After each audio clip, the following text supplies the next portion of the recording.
So there's all these things that people can do, but I totally agree with Ashley that a lot of it has to start internally with our own learning and our own recognizing that there's so much that we don't know, and it's not our fault, but now we're responsible for being aware and for taking action. A lot of the times, especially during times of like Jim Crow and like a lot of the big Black Panther movements and stuff like that, white allies, you had to be a co-conspirator. It wasn't legal to, be anti-racist.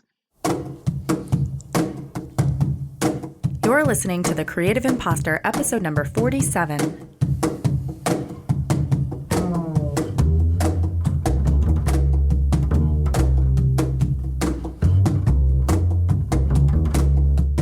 Welcome to the Creative Impostor. I'm Andrea Klunder, and today I am bringing to you a very special conversation with two incredible women who agreed to join me in this month's conversation on the topic of social justice, being anti-racist, and how all of this ties in to being a creative individual and working through imposter syndrome when it comes to having these kinds of conversations.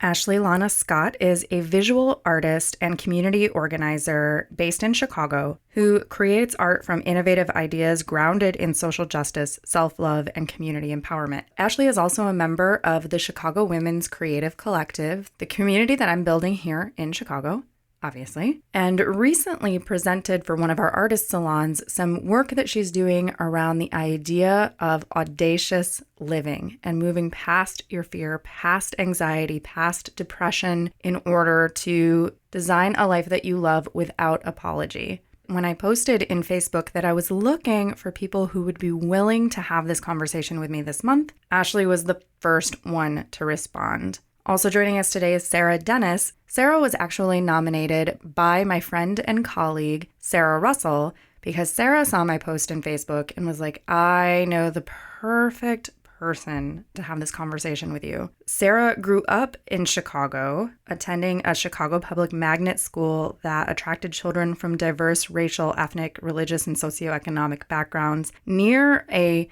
somewhat infamous housing project in the mid to late 1980s and 90s called Cabrini Green, and since then has gone on to become an educator, specifically for early childhood and elementary education, and has somewhat recently become heavily involved in researching and teaching teachers how to address these pervasive issues of racism and racist thought in the classroom setting. She is the founder and co-leader of the Illinois chapter of the National Association for Multicultural Education, advancing and advocating for social justice and equity, and has also founded and co-led the Families for Racial Justice Chicago Facebook group. Ashley and Sarah had never met and had never even spoken to each other prior to this conversation. So it was completely an open forum where we had the opportunity to share some ideas from some different backgrounds and perspectives. What I love about this conversation is that I didn't have to say very much. Ashley and Sarah had an immediate rapport, and I think that comes across.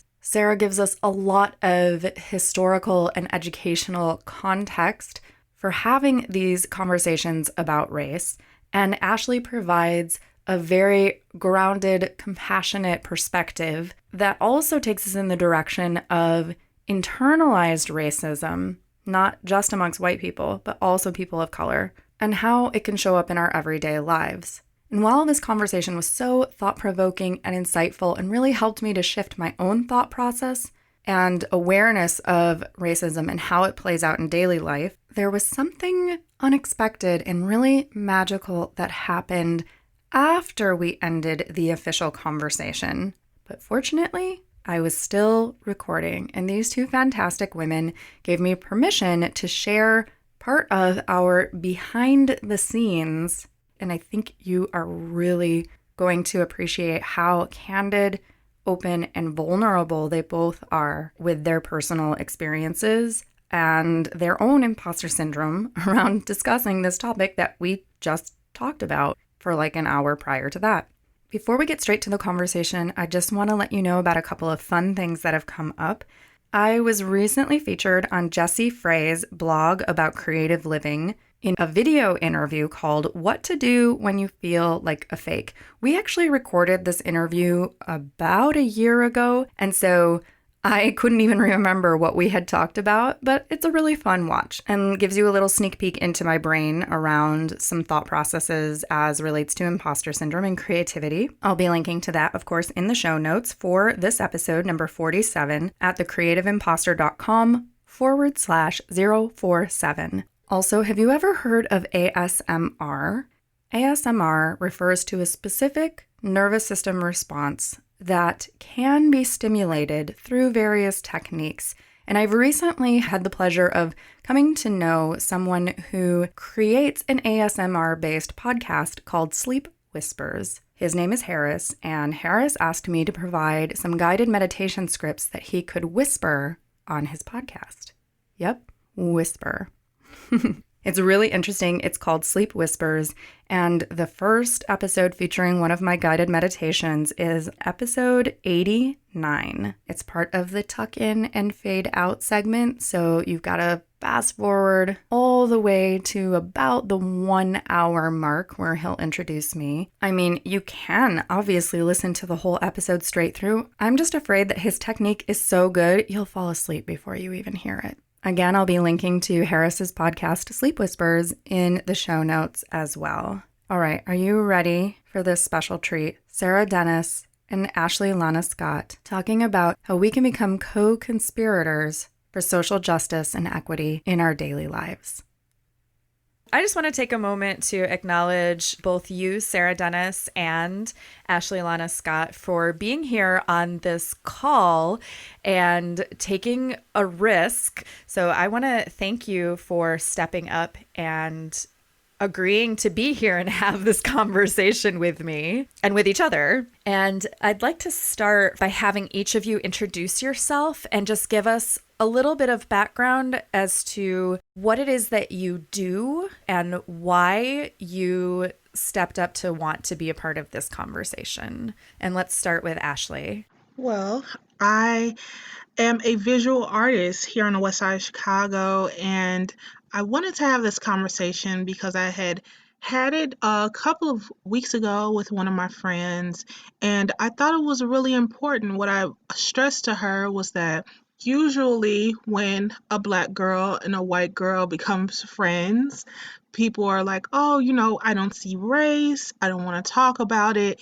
And there's a lot of shame and a lot of stuff and a lot of emotions in between that. And I was stressing to her, I really want to have this conversation. My background in social justice, I started when I was about 13 years old doing youth organizing, learning how to organize protests, learning how to organize young people for a cause, and we did a lot of different things. And so I went from organizing protests to community building and doing workshops, and it just started to grow. And then I moved into using my artwork as activism. So today I'm working hard to build a business online to help young creative women take bold action steps, towards their future. A lot of times we have this shame around being creative and calling ourselves artists or something like that, feeling like we're not good enough, or something like the imposter syndrome and stuff like that we deal with, as well as mental illness, which I often talk about, depression and anxiety. So this is a real passion conversation for me. So I was really excited to be a part of it. Awesome. And Sarah, tell us a little bit about your background. And I know that you were nominated to be on this show and to have this conversation. And you were like, wait, why am I being nominated? Let me see about this. So tell us a little bit about who you are, what you do, and why you are called to be a part of this conversation. Sure, thanks. So my background is education. I'm actually a teacher educator, and I've been doing coaching and professional development for teachers for almost 20 years. And social justice, Ashley reminded me, I actually did technically start probably in high school. I was the president of Amnesty International at my high school, but it was international focused. It wasn't local. It was always about political oppression and hate crimes, basically, in other countries.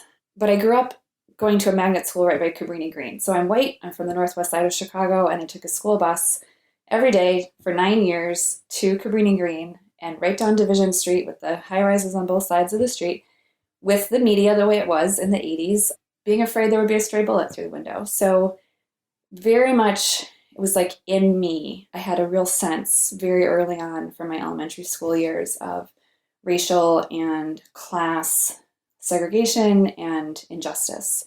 And then most recently, I moved back to Chicago after 13 years in New York City and was looking to meet people for organizing around racial justice and got involved with Surge, showing up for racial justice. I also then I started Surge Families Chicago, which was partially how I became nominated for this, is that I wanted to meet other people with children who really wanted to talk with each other and their children about race and racism and what it means to be white and how to dismantle racism, because it's really a white person issue. That's the reason it's still going on is the responsibility of white people, because they keep the system going because it's working for them in the big picture.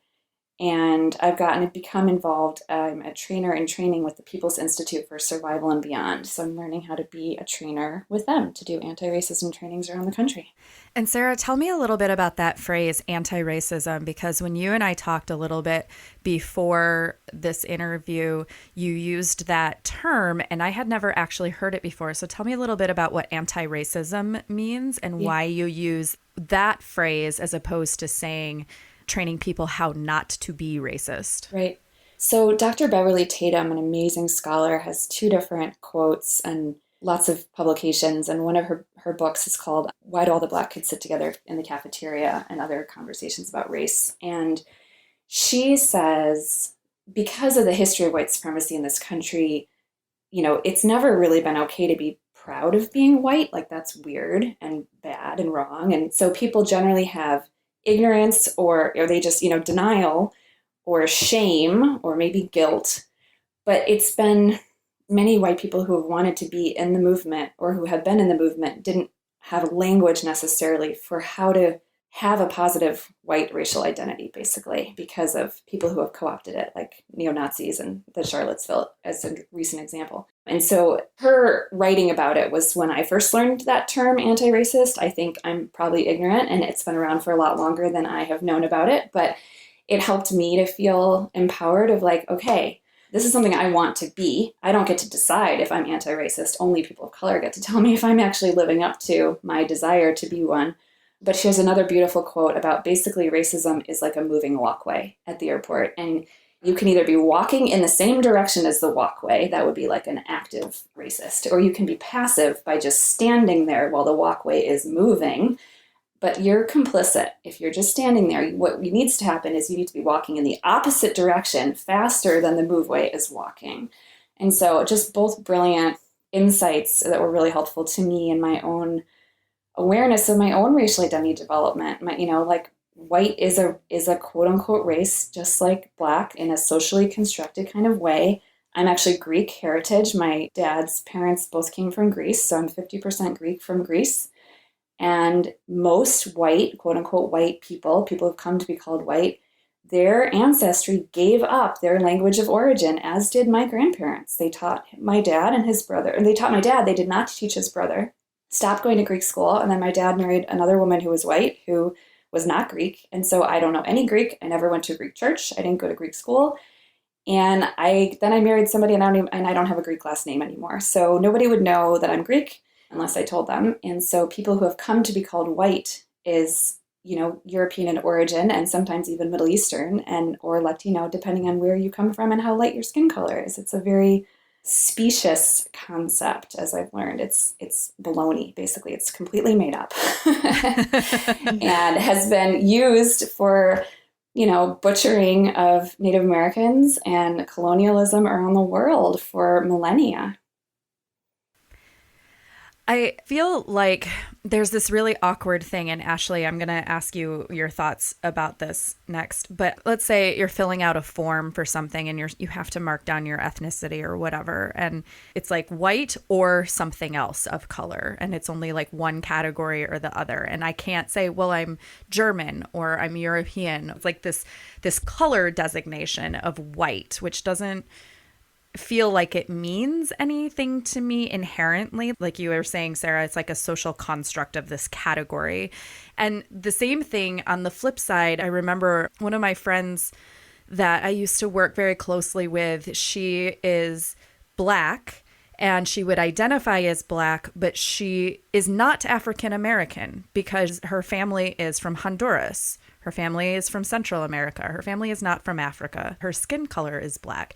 And so I feel like we've created sort of this binary of like Black or white, person of color or not person of color. And I feel awkward, just so you know, like, because I feel that even when I'm well-meaning, I always have the potential of putting my foot in my mouth of just out of, ignorance. So Ashley, what I wanted to ask you about, you had mentioned having these conversations with friends and relationships on a personal level with people who are perhaps a different ethnicity than you. What's your viewpoint on using language that is inclusive and not creating these sort of like binary buckets of like, you are Black, you are white, you are in this category, you are in this category? How do you think that we can use language to talk about this in a way that doesn't feel divisive? Well, I honestly feel that it's okay for it to be uncomfortable.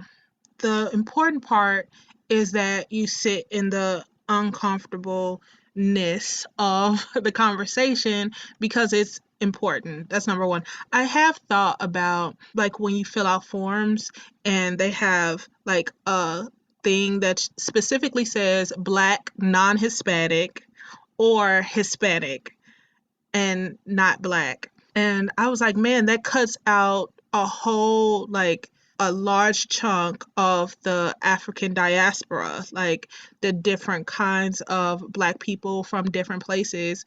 And I'm not sure. I think it's a thing that happens, I don't know, once you do it, once you start having these conversations, you kind of find different things. And maybe Sarah might be able to speak on this topic a little bit more. Yeah, I mean, I agree with Ashley. It's so important to be having it. And I think one of the reasons systems of racism are working for a lot for white people is because of our illiteracy around race and the history of racism and the history of the United States specifically. And it's a little uncomfortable, yes, because we're basically illiterate. I'm going to say that again. So I'm reading a book right now by Robin DiAngelo called What Does It Mean to Be White? Developing White Racial Literacy.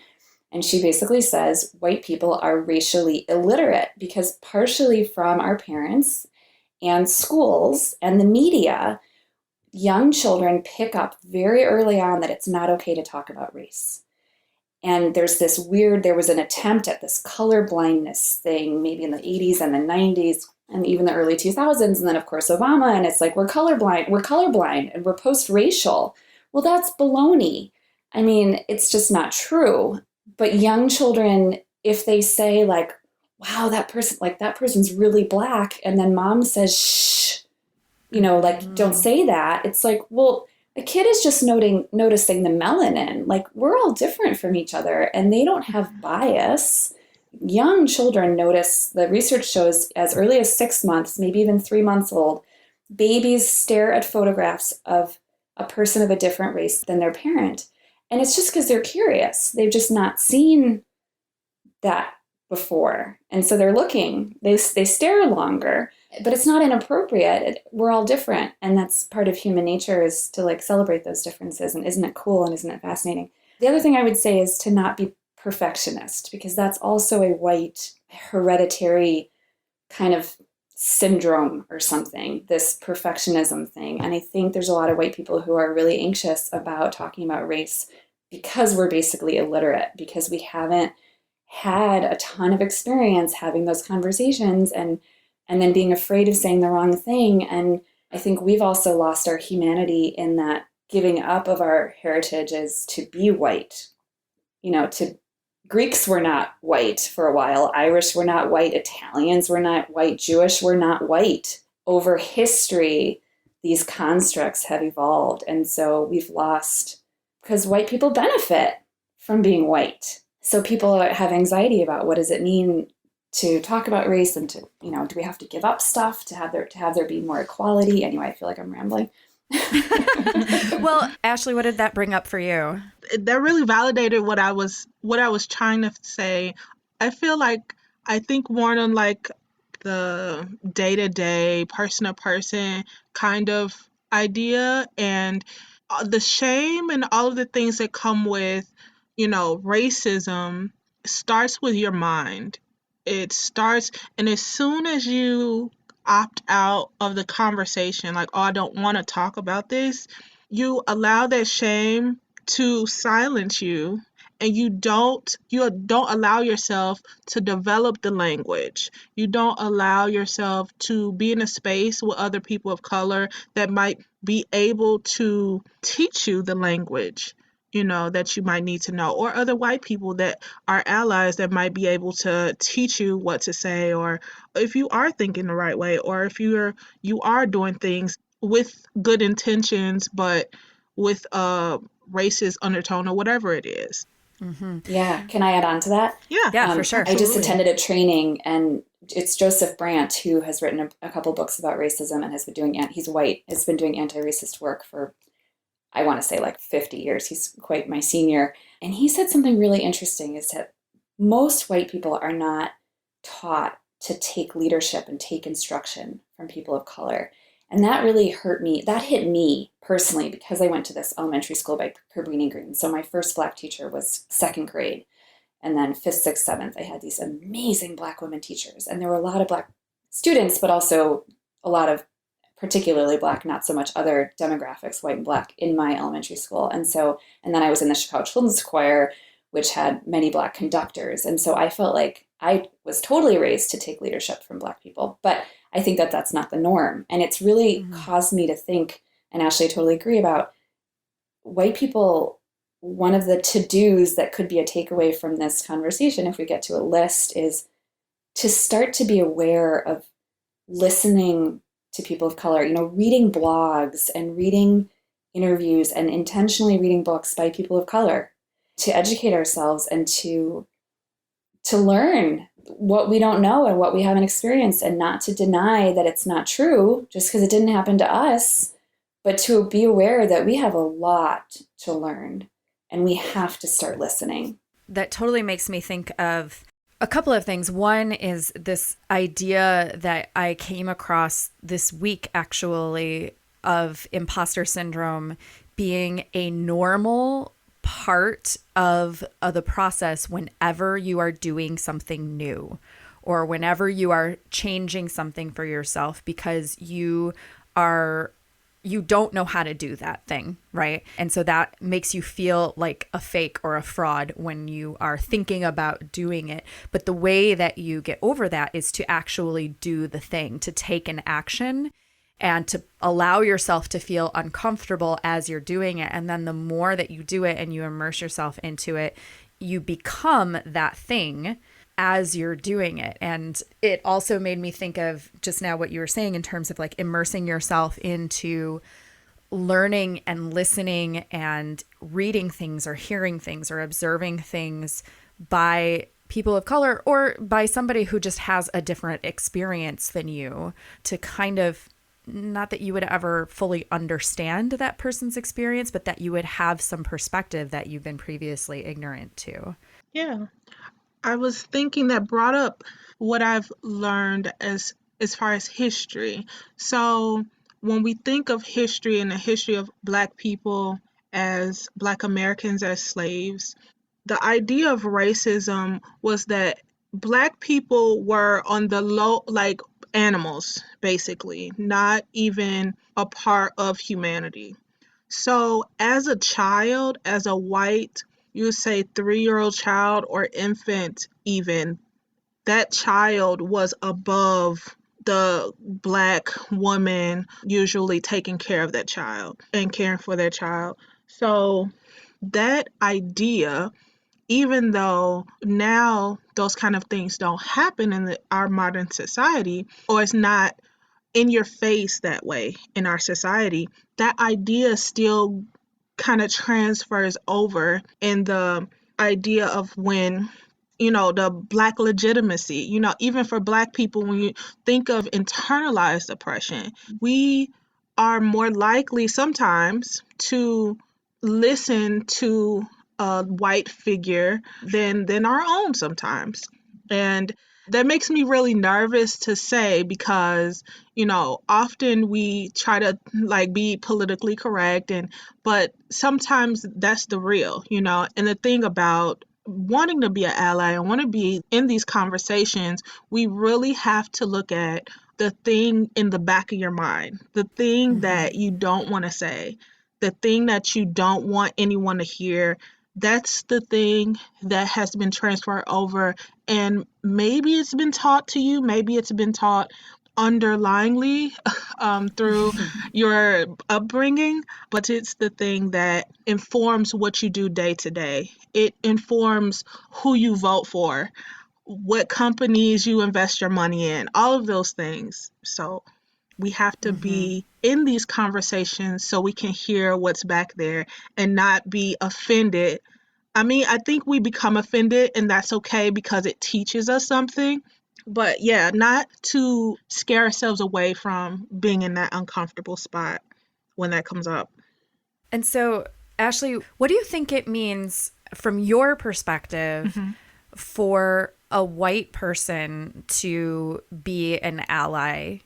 What is helpful? What do you want to see in terms of like an authentic representation? Kind of as Sarah said, she can't label herself as being anti-racist because it is made evident by her actions. Someone else needs to say whether she's actually doing what is necessary rather than just like standing still on the treadmill or on the moving walkway. Right. I've seen people get angry and say like, oh, you call yourself an ally, but you're not really doing anything. So what does that word mean to you? And what advice would you have for me as a white woman who wants to be an ally, but also sometimes feels like I have no idea what I'm even talking about? Right. For me, it matters, but it doesn't matter as much when you're going out and volunteering and in the protests and doing all of that, but you're not taking care of the mind.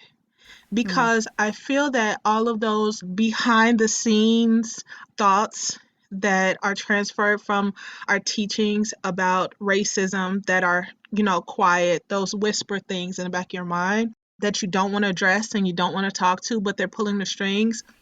If you're not taking care of those and you're not looking at them and you're not telling them what to do, it's fake to me. Like it's not making the biggest impact on racism. You can volunteer all you want, and I suggest that, volunteer where you can. And I think that we need all hands on deck when it comes to communities of color and communities that are really going through it and really need the help. But at the end of the day, the thing that is pulling the strings is our silence on every side. And that silence is deadly. And so, just like Sarah was saying, when you allow yourself to feel that shame and then you don't want to do anything about it, you allow it to like overcome your action, it makes the decision for you. That racism, that shame that tells you not to do anything, don't say anything, don't say this, it makes the action for you. And so you're going in the direction with your complicit. So I suggest, getting your hands dirty with that shame, sitting in the room with it. And I suggest that for anything. As I'm ideal and I talk about for creatives with depression and anxiety and all of that, it's kind of the same things. You have to sit with it. You need to listen to it. and see what's there, because it's going to help you in the long run, I guess. Sarah, you had said something really great too. When we talked before, you had said something about being white and feeling shame. And this goes back to what Ashley was just saying about the history of slavery in our country and how there are certain biases that were programmed deep in the collective psyche on both sides, right? Not just in white people's psyches, but also in, people coming from that history of slavery. And you had said something about how we as white people are not, I, who was not alive when there were slaves, am not responsible for what happened in that history. I am not personally responsible for that, but I am responsible for what happens right now. Can you say a little bit more about that? Yeah, I mean, I think it's that. I think part of it is that speaks to learning the history. There's an amazing book called A Different Mirror, A History of Multicultural America by Ronald Takaki that I learned so much about, for example, slavery and this racial construction and how low-income white, indentured servants and the first Black people who came here were indentured servants also. So they served like white and Black, both 7 years. It wasn't until white and Black friends started running away together and getting caught that the Black punishment was life. The white indentured slave who had run away would get caught and they would get another 4 years or something. That was the very beginning of slavery. And learning the actual history of the white planter class, the wealthy, making up this social construct of white to divide people so that they wouldn't work it, because there were way more people who were not wealthy. And so if the not wealthy all worked together, which they were already doing, they were already marrying, they were already having children together, and the wealthy whites, who of course controlled the government, had said, no, wait, we got to stop this right now. We have to make intermarriage illegal. We have to make fornication illegal because of this. And we have to make this white race thing a thing.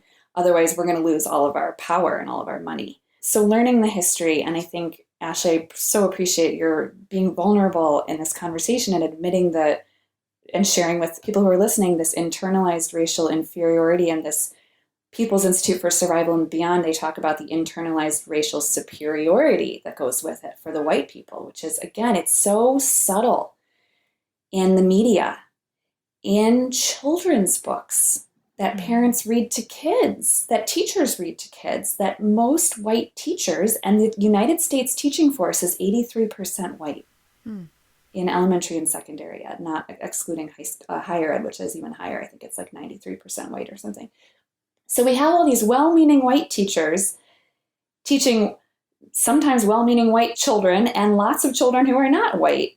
And racism and racial literacy is not generally taught. Or there might be one class, or it might be one book in one class in their higher ed, teacher preparation program. But back to the original question too about ally, and I actually like the word co-conspirator better. I think ally is really soft and kind of wimpy, just as my opinion. For me, it's not a call to action, being an ally, but being a co-conspirator makes me feel like I want to dismantle this system. And I'm going to do anything I can to figure out what that looks like, including where I'm spending my money. Like, I just posted in a group, there's lists, right, of Black-owned businesses in Chicago. Like, I want to shop at only businesses of people of color. Mm-hmm. And if that's, people can say whatever they want about that. But I want to know where the bank, I took my money, we closed our Bank of America account because of their toxic bank deals with Chicago Public Schools. Mm-hmm. And then with Standing Rock, Chase, and all the big ones were guilty. So we now moved our money to a credit union in Uptown. So there's all these things that people can do, but I totally agree with Ashley that a lot of it has to start internally with our own learning and our own recognizing that there's so much that we don't know, and it's not our fault, but now we're responsible for being aware and for taking action. First of all, thank you, Sarah. I was thinking about something else, but I'll say this. A lot of the times what happens as a co-conspirator, that's what I was thinking. Okay, there it is. First, I'll say that that's awesome to call it a co-conspirator because a lot of the times, especially during times of like Jim Crow and like a lot of the big Black Panther movements and stuff like that, white allies, you had to be a co-conspirator. You had to it wasn't legal to, Hmm. be anti-racist. And this is what's happening, even though a lot of the stuff is just like under the radar, stuff that you can, if you're not keeping a close eye on it, like it can go past you and you could be doing something you don't want to be doing. But I was going to say, a lot of the times as a person of color, when you're low income or you have other things that are against you, you don't have the option to do things like that. Like, you don't have the option of going to Hyde Park or something to invest in a Black business, especially like when I think of the people in my community, there are no that I know of, no Black businesses that you can like drive down the street and try to invest in. No Black grocery stores. We have to go out to Cicero to go to the grocery store. So sometimes for convenience, we don't get the privilege to be able to do that. So Hmm. as an ally, what you can do is do what Sarah was saying. Like, you have the opportunity and the privilege to be able to vote with your money, and you can make a big impact. One thing I learned working at Whole Foods was that as soon as a company that had a product at Whole Foods did something that was against the core values, their shareholders would instantly say something, instantly send something to Whole Foods, and they would instantly act. Like, they would either take it off the shelves or they would instantly like send out a message to people about their ideas about it. And that's what you can do. Like, if you can make that kind of change with a company like that, you can definitely help to create change for people of color with your privilege. Yeah, that's so great. It's so well said, Ashley. And I think, and I'm just going to keep coming back to the idea of history and like taking it upon ourselves to learn the way things really happen. Like, there's this amazing article called The Case for Reparations by Ta-Nehisi Coates about Chicago, specifically about the West Side, that I didn't know this, but like Black people were never given loans from banks to buy property. So we're talking like in the 50s, 1950s Chicago, working class Black family could not get a loan from a bank. So there were these basically thieves. They had these contract leases, and white people would be buying these properties and then leasing them to Black families. And then if they miss like one payment, and there's interviews, there's videos of some of the victims who are now in their like 70s and 80s who were, dads and moms of young children and working 2 and 3 jobs to pay their basically fake mortgage, that they were not building equity. And then they would just be kicked out. They would be evicted if they missed like one payment with no repercussions. And there was eventually a court case, which they still lost, I think. But it's like, we need to know, and I just don't want to forget this. The Black Lives Matter movement has these amazing policy briefs on the website. So if people Google policy, it's policy.m4bl, the number 4.org. There's 33 of these short policy briefs that look at the specific demands really for change on many different levels: education, healthcare, reform in the criminal justice system. And they're short, and it sort of gives some facts about the problem, like some real data, and then policy at the federal and the state and the local level, and examples of people who are working on it. It's just, they're amazing. They're amazing. And people need to read them and know that they exist and talk about them and tell other people about them, because I think there's a lot of misunderstanding about what Black Lives Matter movement actually means and is and who's behind it. And they're an amazing resource. I'm definitely going to put links to that in the show notes for this episode so everyone can check that out. And I do want to be respectful of our time because it has flown by so quickly. And I think that we could probably sit here and have this roundtable like through dinner time. Right. Probably. There's so much to unpack and there's so much to talk about. But if I could just ask each of you to give us one piece of advice, and you have both given us a lot of actions that we can take or things to look at, things that we can do. But if you could give us one last piece of advice around how to take steps to incorporate social justice into our lives in a concrete way without the overwhelm of getting bogged down by like, oh, this is a huge systemic problem that I have to change, which immediately shuts me down because I can't I can't solve that, right? And which acknowledges the internal work that needs to be done and the external action steps. So if you had one piece of advice for someone who wants to step into using the privilege that they have or the power that they do have towards social justice, what would that be?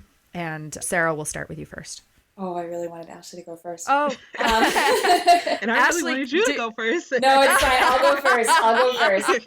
Dude, I don't know how to pick just one.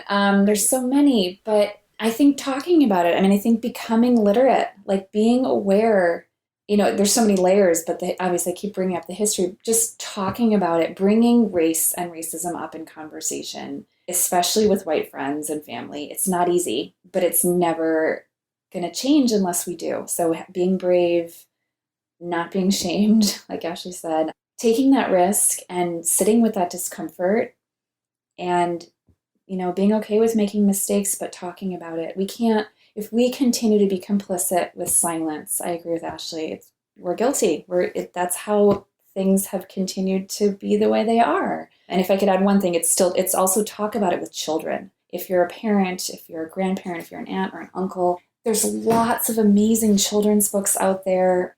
Young children, I think, really actually want to talk about it, but they are silenced by the adults who, especially white adults, who are not comfortable talking about it. And so it's easier to talk about it with a child because they don't have all that baggage. They're little. They haven't had as many experiences yet, but I started talking with race with my daughter when she was 2, and she's now 9. And so I would say we've been talking for at least over 6 years. We talk about race very, very, very often. And that could be a whole nother podcast about talking with race with young children. But basically that would be my number one, would be talk about it. Mm-hmm. I definitely, talking with young children, there's like 25 things I could say about that, but I'm not. Maybe I'll save that for a solo episode after this one airs. And Ashley, what do you think? What's your top piece of advice? I was on Facebook one day and I saw someone talking about saying that racism is a mental illness. And I so believe that racism is a mental illness and we should treat it as such. And when we start to look at it that way, we start to put a language to it, and so we can treat it like a mental illness, and we can start to, really look at the shame that comes because of it. And just like we look at depression and we look at what things we can do to counteract depression and things like that. When I think of internalized racism, it really manifests itself as mental illness. So if we can look at that, and we can also start to learn that the negative feelings, or the feelings that we categorize as negative, such as shame and guilt and self-doubt, when it comes to having these conversations, when we start to have the conversations, especially with, like Sarah was talking about, having it with family and friends, one of the things, when you hear people, telling racist jokes or, things like that, calling people out. And it doesn't have to be in an offensive way. It doesn't have to be in a way that makes them feel shameful, but it can be a learning experience for everyone involved. So if we can start taking internal steps to calling ourselves out more and more with our family and friends, with other people who are around, and then start to be a part of conversations with other, and I know this is more than one, but I think it all kind of goes together, starting from the inside out. Starting from the inside and then starting to be a part of these conversations with other Black people or other people of color, and understanding, like, how can I use what I've learned from them to bring back home and bring back to other people that I know, so I can bring on allies or co-conspirators, as we've learned here with Sarah. I'm going to use that. It's going to take a while, but I'm going to use that. It's a switch, but I'll just on that note, it's like, am I willing to go to jail? I don't know yet. I don't know. I have a 9-year-old. Like, I'm afraid. I'm afraid of that level of commitment. So am I really? I don't know. I want to be, like, I'm doing everything I can think of to, except for that. Like, that's the only thing that's like, and there are people who did that in the civil rights movement, right? There were allies who went to jail many times. And for myself, I'm not ready for that step yet, but I'm working on it. Yeah, I agree with everything Ashley just said. Right. And also and I don't want to go into another topic, but I do want to say, like, with that, I saw this video where this professor had this group of students in a exercise that had them understand what racism was about. And so this one white girl got up and started crying and ran out of the room. And the professor was like, no, like, as a Black person, like, Black people do not get the opportunity to run out of the room and just say, oh, I'm taking a break from being Black right now. And so, as a part of the idea that you're saying, as a person of color, we don't always get that choice of, like, whether we get to go to jail or not. Mm, And that's not to make you feel ashamed or make you yeah. feel, guilty. It's Mm-hmm. to bring awareness to the power of being a co-conspirator and the power of the work, and what the work is really about. Thank you. Mhm. Yeah, that's really incredible. And I usually like to end my interviews by asking if there's anything else that you want to share. And I'm afraid to do that right now. I think that's it for me. Sarah, is there anything else that you want to share before we conclude for now? Just having a growth mindset about race and racism. Like, it's a lifelong journey, and it's not quick, and the movement also isn't going to be short. And so not burning out, but committing some time and some financial resources possibly, although the library is also really great. But there are lots of courses, there are lots of discussion groups happening, there are lots of groups organizing to have these conversations, there's lots of trainings. I mean, it takes effort because the system doesn't want us to change things, really, because there's a lot of people really benefiting from the status quo. And so if we want to disrupt, if anybody recognizes there's inequity, there's so many things that people can do, but it takes a commitment to have that mindset of, like, I am going to invest some time and energy and be aware of what I don't know and be okay with the fact that I didn't learn this before, and I'm only whatever age I am now, and I'm only learning this for the first time, and not staying in that shame, but having a growth mindset about it. Sarah and Ashley, I want to thank you so much for having this conversation with me. It definitely has given me some new ideas, and I'm feeling more confident. So thank you also for the coaching session. Absolutely. So that was the official end of our episode. And then, as promised, I wanted to share with you a really inspiring personal conversation that happened after we concluded. And thank you, Sarah and Ashley, for being willing to share this. I think it's really important as an example of how we have these difficult conversations and how we start to shift not just the external narrative of what is happening in our society, but the internal narrative that's happening within our own minds. I think this episode is going to release 2 weeks from today, and I'll give you a heads up, of course. Yeah. Awesome. Yeah, Awesome. My website should be done by then. Cool. Oh, good. You've been working on it, I can see. Girl, I've been working.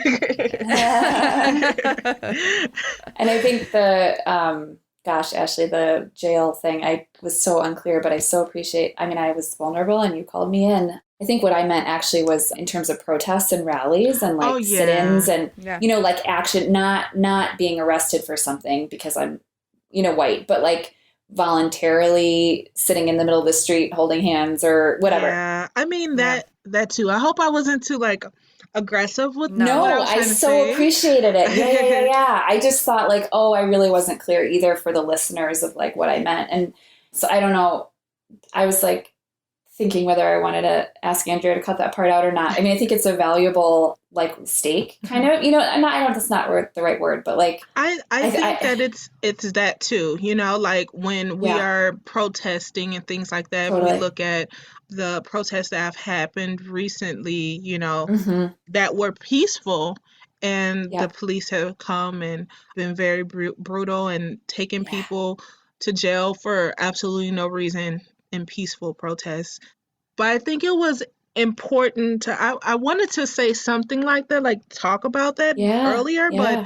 I thought it was a great point. I think you took it very well, and just to show that this is the way we need to have conversations. We need to Mm-hmm. Mm-hmm. explain, that, hey, I see your point of view, and I would love to, some people do not have that privilege. And I think it's Right. important for people to know, because Totally. sometimes they don't know that I have this privilege. Why don't, like, I didn't Yeah. know that you don't. And there are some people that may say that, or might think that. Mm-hmm. I hope I did that No, it's so great. right. And the only other thing I was going to say, but I was like, I'm not going to cut in again, Hmm. is the Surge, the showing up for racial justice. They have a really nice expression, which is calling in Hmm. as opposed to calling out. Yeah. So when we mentioned racist jokes, but since the recording's like really over, Hmm. or I, I will tell it's you still that recording because we're still on. Okay. I am still recording. I did I not see hit it. stop. I always listen back to things just to make sure that like Yeah. everyone is held in their highest light and that their message gets across. And Sarah, I think your message came across perfectly, and I think Ashley's counterpoint was really well balanced. And Yeah. I have a feeling when I listen back to it, I'll choose to leave it in, because I think that it is really important on both points, because Sure. it came up for me too when I went to the Women's March in DC. Yep. I was like, oh, we're going to go to this peaceful march. And then the group that we were going with, they were like, okay, so here's what happens if we get arrested. Here's what we need to have in our bag in case there's tear gas. Here's like, you need to write people's phone numbers on your form. And I was like, whoa, whoa, whoa, whoa, whoa. Hang on. Yeah. I did not think I was signing up for that. And I had this moment of like, I'm not going. I'm not doing it. Like, no, it's not worth it to me. And it turned out it wasn't that kind of thing. Like, it was very calm and peaceful and organized and blah, blah. We barely saw any police at all. Right. Because there were so many white women. That's because there were so many white women. Well, exactly. But like, we didn't know. And so there were some people who have more history of organizing and doing protests that are maybe not as white and orderly and approved of and whatever. Right. And so when they were saying things like, if a police officer demands your phone, here's what your rights are. If a police officer does this, or if you see them harassing somebody, this is what you need to do. And I was like, holy, like, that is, whoa, am I really prepared for that? So it's a valid point. Absolutely. I wish you had like a behind the scenes, like raw cut available for people, because I think this is like I think that's a really great part, It's true. and I think that's kind of what I was trying to say, and I didn't have that story. I wish I wish I had that story to say, but there's so much behind the scenes that, we have to deal with when it comes to being Black and protesting, or being Black and being an activist, that, you as an ally may not have to deal with. And it's important to know that. Like you were saying, it's very important to know the difference and to see the difference. That whole calling out versus calling in, it's something I really struggle with, how to do it, because I read, do you know Tim Wise? I don't know if you've ever read anything by Tim Wise, but he's white, super race conscious author, I think maybe teacher, educator, I'm not actually sure, but he definitely does a lot of trainings, has for a long time. He's got a couple of really great books, but in one of them he talks about being in a mostly white, maybe all white group who are out to eat at a restaurant, and somebody made a racist joke, and then he was like, do you know I'm Black? And this person just kind of looked like totally horrified. And then he was like, no, I'm just kidding. He's like, actually, I'm not. But the fact that you felt that way when I said that, so then why did you make the joke in the first place? And he said, Yeah, and he said, "Why? What makes you think so low of me that you think that I would think that would be funny?" Mm-hmm. And they were really powerful, but I was like, "How do you call them in so that they don't just shut down? Like, if you use the word racism or racist, it shuts people down, Mm-hmm. right? They get really defensive. And so then I'm still trying to figure that out of like, Yeah. how do I? I'm getting more comfortable just bringing up race and racism in conversation, but it's often with other women, Mm-hmm. one on one or small group, like parents of kids that my daughter is playing with at the playground. But like, I don't feel like I'm very good at it yet. Right. And so, like, I need some coaching and some And you don't practice. necessarily have to be good at it because you're True. never gonna be the part where you're like, oh, that's kind of like the imposter syndrome too. It's like, Mm-hmm. I don't see myself as like an expert in to be able to tell this kind of person, or something like that. I don't know. But you're not going to be good at it. Yeah. As a black woman, I'm still not good at. My dad, he does genealogy. He goes down to Mississippi where he's from and goes and looks at death certificates and talks about, slavery with his, family and goes to white people's houses who used to be slave owners from this and this and that. And I still don't know how to have this conversation of race.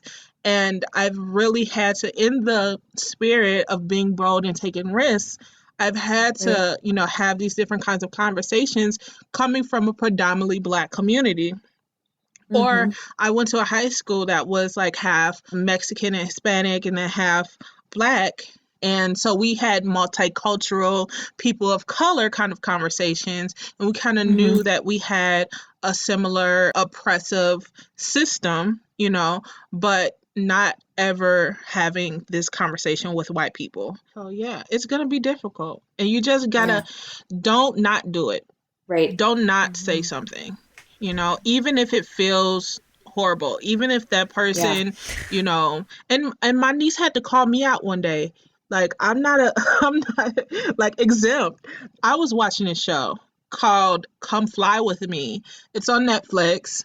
It's like a European like BBC kind of sketch show or whatever. And I'm watching it, and they do this like blackface character of this like, Caribbean black woman or whatever named Precious. And Mm-hmm. Mm-hmm. she's sitting there like, TT, like what? This is completely racist. Like she had no laughter in any of it whatsoever. And I think it's hilarious. But then, like, I Uh-huh. literally, she was like, TT, like, this is racist. I do not want to watch this. Like, can we not? Mm-hmm. And I had to call, like, I had literally had to look at myself like, man, because my attitude about it was just like, you know, you know, but, Uh-huh. but then I had to sit and I'm just like, okay, that's me accepting it. Yeah. That's me accepting that it's okay for them to do Mm-hmm. that. And they didn't do it well either. It's like they didn't do the character well. Even if the character Mm-hmm. wasn't black, they didn't do the character well. She sounds Scottish and she was supposed to be like Trinidadian or something. It was weird. Yeah. But, having like these kinds of conversations where she didn't even call me out personally. She was just like, absolutely not. We are not doing Yeah. this." Yeah. Mm-hmm. And I love when young people do that to me. This is the last thing I'm going to say because I know we all have to go. I was called to do this like speaking panel or something like that. So we were talking about like whiteness and white supremacy and all of this stuff. And we did this workshop after the panel. And the lady was talking about, well, how do we bring young people into the social solidarity economy? And that was the conference, the social Mm-hmm. solidarity economy conference or something like that.